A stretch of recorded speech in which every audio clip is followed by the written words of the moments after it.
Hello and good afternoon. Okay, my name is Ikwan. So in this video, I will explain about optimal replacement algorithm. So this is an algorithm that is used for page replacement in virtual memory management. Okay, so I will explain what is the difference, what makes optimal replacement algorithm, or we call as OPT, what makes it different from other algorithms such as FIFO and LRU. Okay, so optimal replacement algorithm is actually it replaces the page that will not be used for the longest period of time in the future. So what does it mean? Okay, let's take a look of the example. So first of all, 7 will be inserted into memory. So this is called page fault, and then again page fault, and now okay, the memory is full with 701. So to insert 2, we will the OS will check which of the frame will not be accessed for the longest time. Okay, let's take a look at 7, 0 and 1. Which one do we need to replace with 2? Okay, why the OS here replace 7 with 2? Why not 0 and 1?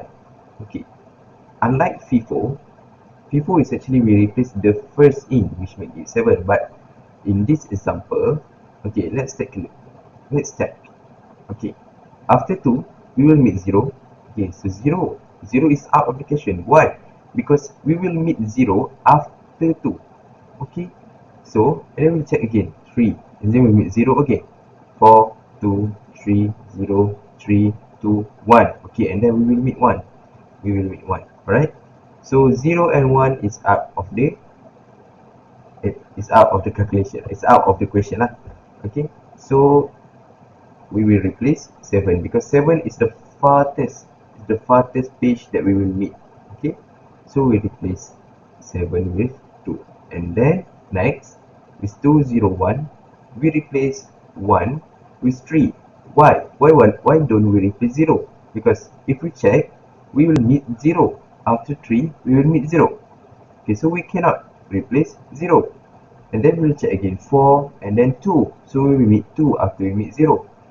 So we cannot replace 2, and then we check again 3, 0, 3, 2 again, and then 1. Okay, so 1 is the farthest page that we will meet in the string. Okay, so that's why we replace 1. Okay, so basically that is what OPT does, and in order to do this, the OS must have a mechanism to check the future. Okay, to check the future, but it's not like literally the future lah. It's actually the incoming string. Okay, so by doing this, the OPT has reduced the number of page faults, okay, compared to before. Okay, now I will show to you a bit of the programming. Okay, now let's take a look. Okay, let's take a look first at the slide.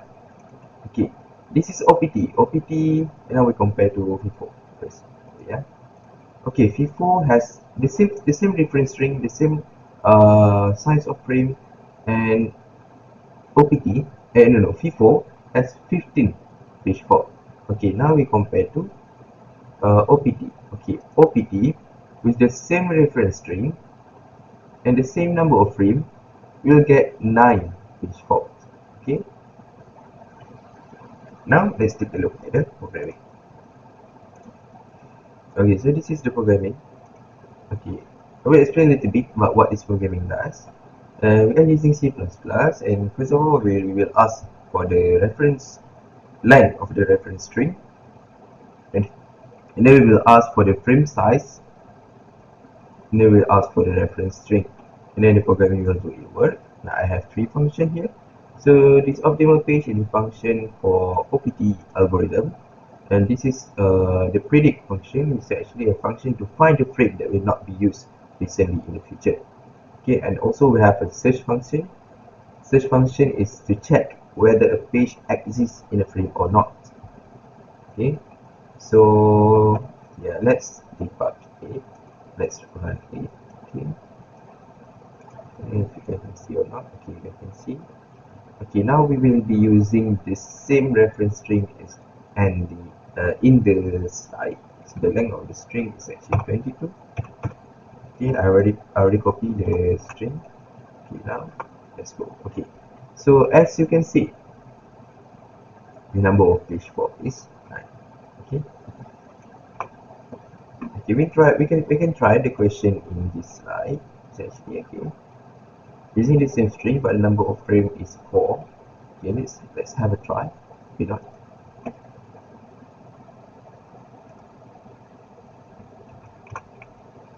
4. Okay, we will get the number of pitchfork 8. Okay, so I think that's all for this video, and I hope you understand what is the meaning of OPT and what the algorithm does. Okay, so thank you very much.